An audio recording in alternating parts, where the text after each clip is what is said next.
Alright guys, so I'm officially making this video to kind of open up, like I said, I was going to last night. The last time I actually talked about, weed, the, which is kind of what I made this channel to talk about, and especially about like the stuff that I learned, like researching CHS and weed psychosis and all that stuff.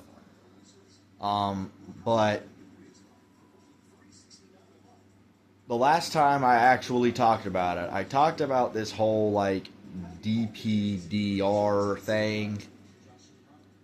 Um, and there's kind of a reason I did that. Because when I first had my two weed panic episodes, if you want to call it that, in 2021, the first time it was just like I went to the ER, they gave me some knockout juice, I was fine. The second time, probably wasn't as severe, but it was more prolonged. I had like they didn't give me the juice, and they just made me like pretty much ride it out and get better, and then wait to be discharged in a local psych hospital.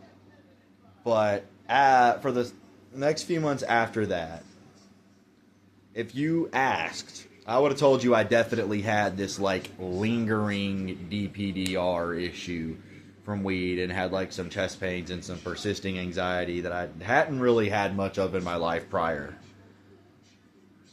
And then that went away, at least for a little while.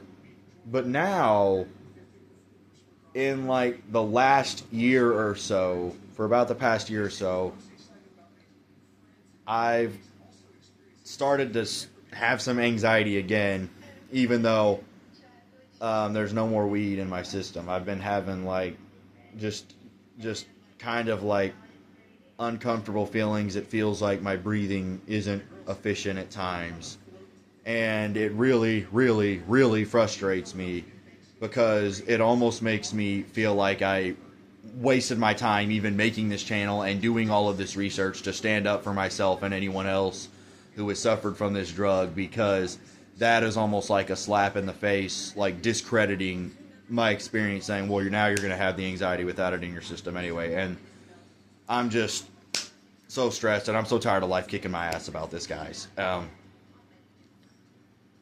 Do you still think that my bad weed trip was legit? And if so, and if you have any advice to help calm me down about this and help reassure me, please, please leave in the comments. I really need it these days.